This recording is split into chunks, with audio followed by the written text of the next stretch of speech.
Speaker कौमी assembly ने पाकिस्तान तहरीक इंसाफ को पार्लियामान में वापसी की दावत दे दी है। राजा परवेज अशरफ कहते हैं कि मुआशरे इस्तेकाम के लिए तमाम जमातें पार्लियामान में आए, हमें इत्तेफाक राय से मामलात को संभालना होगा। वक्त से पहले असम्बली तहलील की तो जमहूरियत में इस्तेकाम नहीं आएगा। मुल्क को दरपेश मसाइल का हल पार्लियामान के पास है।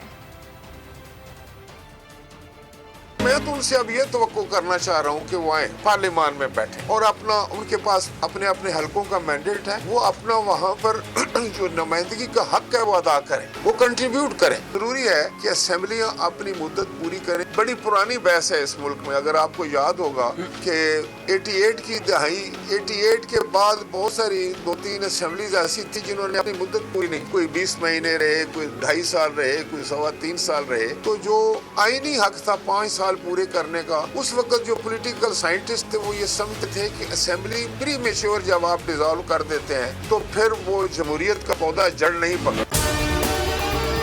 अगर आपको हमारी ये वीडियो पसंद आई है तो लाइक पर क्लिक कीजिए।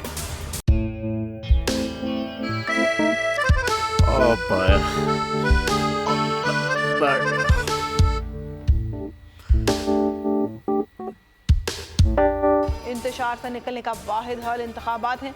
हकीकी आज़ादी मार्च आज रवाना। हाँ, आयत के मुताबिक अगर आप उसको ये रिपोर्ट दे दें तो मैं आपको अपनी 4 सीटें दे दूंगा। मौलाना हाँ साहब, वो जो रिमोट हमें दे दे और वो जो नीली पीली चैनल है वो लगाए। जाओ शबास। हम ऐसा टीवी देखते ही नहीं जिसका रिमोट हमारे हाथ में ना हो। और यहाँ पे कोई 2 नंबर ही नहीं चलेगी। और हम कोई गुलाम है जो आप रिमोट मांगे हम दे दें?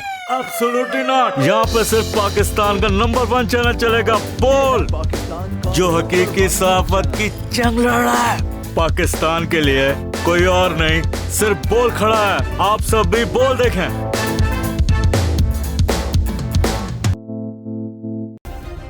सब्सक्राइब करें और बेल दबाएं ताकि कोई खबर रह न जाए।